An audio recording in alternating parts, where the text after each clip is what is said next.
بسم اللہ الرحمن الرحیم۔ السلام علیکم ناظرین، شام کے کوئی 7 بجے ہوں گے، موبائل کی گھنٹی بجی، اٹھائے تو ادھر سے رونے کی آواز آئی۔ بڑی مشکل سے میں نے انہیں چپ کرایا اور پوچھا کہ بھابھی جی آخر ہوا کیا ہے؟ ادھر سے آواز آئی کہ آپ کہاں ہیں اور کتنی دیر میں یہاں آ سکتے ہیں؟ میں نے کہا آپ پریشانی تو بتائیں، اور بھائی صاحب کہاں ہیں اور ماں جی کدھر ہے؟ آخر ہوا کیا ہے؟ لیکن ادھر سے صرف ایک ہی رٹ کے آپ فوراً آ جائیں۔ میں نے اسے مطمئن کرتے ہوئے کہا کہ 1 گھنٹہ لگے گا پہنچنے میں۔ جیسے تیسے گھبراہٹ میں پہنچا تو دیکھا کہ بھائی صاحب جو ہمارے جج دوست ہیں سامنے بیٹھے ہوئے تھے۔ بھابھی جی رونا چیخنا کر رہی تھی۔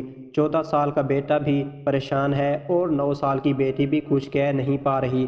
میں نے بھائی صاحب سے پوچھا کہ آخر بات کیا ہے، لیکن بھائی صاحب کچھ بھی جواب نہیں دے رہے تھے۔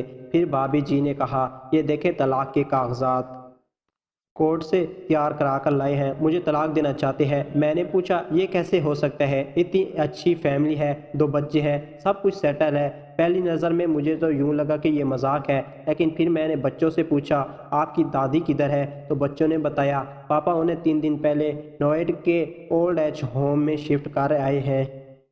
یہ سن کر میں نے نوکر سے کہا مجھے اور بھائی صاحب کو ایک ایک کپ چائے پلاؤ۔ کچھ دیر میں چائے آئی۔ بھائی صاحب کو میں نے بہت کوشش کی چائے پلانے کی، مگر انہوں نے نہیں پی۔ وہ کچھ ہی دیر میں معصوم بچوں کی طرح پھوٹ پھوٹ کر رونے لگے اور بولے میں نے 3 دن سے کچھ نہیں کھایا پیا۔ میں اپنی 61 سالہ ماں کو کچھ لوگوں کے حوالے کر کے آیا ہوں۔ پچھلے سال سے میرے گھر میں ماں اتنی مصیبت ہو گئی کہ میری بیوی نے قسم کھا لی کہ میں ماں جی کا دھیان نہیں رکھ سکتی۔ نہ تو یہ ان سے بات کرتی تھی اور نہ میرے بچے ان سے بات کرتے تھے۔ روزانہ میرے کورٹ سے آنے کے بعد ماں بہت روتی تھی، بلکہ نوکر تک بھی ان سے خراب طرح سے پیش آتے تھے اور اپنی منمانی کرتے تھے۔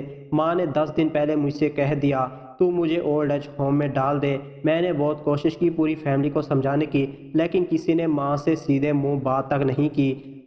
جب میں 2 سال کا تھا تب ابو جان کا انتقال ہو گیا۔ ماں نے دوسروں کے گھروں میں کام کاج کر کے مجھے پڑھایا لکھایا، اس قابل بنایا کہ میں آج ایک جج ہوں۔ لوگ بتاتے ہیں کہ ماں دوسروں کے گھر کام کرتے وقت بھی کبھی بھی مجھے اکیلا نہیں چھوڑتی تھی۔ اس ماں کو میں آج اولڈ ایج ہوم میں چھوڑ آیا ہوں۔ میں اپنی ماں کے ایک ایک دکھ کو یاد کر کے تڑپ رہا ہوں جو انہوں نے صرف میرے لیے اٹھائے تھے۔ مجھے آج بھی یاد ہے جب میں میٹرک کا امتحان دینے والا تھا تو ماں میرے ساتھ رات بھر بیٹھی رہتی تھی۔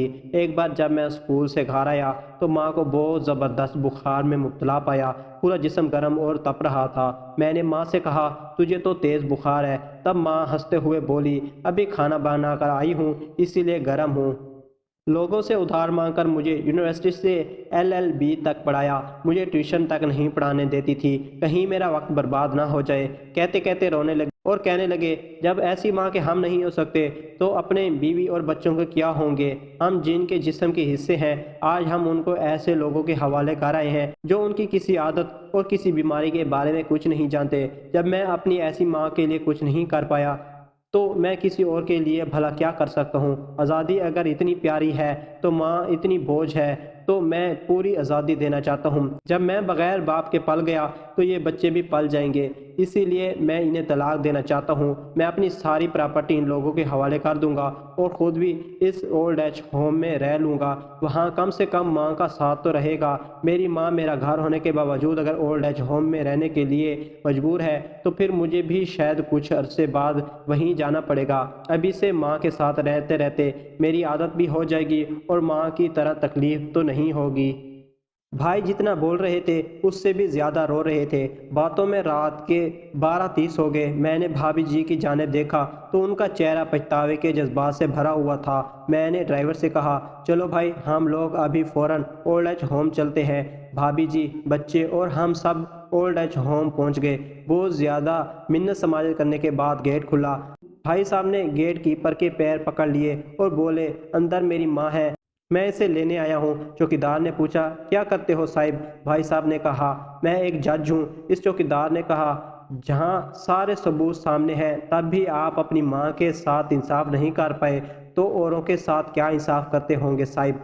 اتنا کہہ کر ہم لوگوں کو وہیں انتظار کرنے کا کہہ کر وہ اندر چلا گیا۔ اندر سے ایک عورت آئی جو وارڈن تھی۔ اس نے بڑے زہریلے انداز میں کہا 2 بجے رات کو آپ لوگ انہیں گھر لے جا کر کہیں جان سے مار دیں تو میں اللہ کو کیا جواب دوں گی؟ میں نے وارڈن سے کہا بہن آپ یقین کیجئے یہ لوگ بہت پچھتاوے میں ہیں،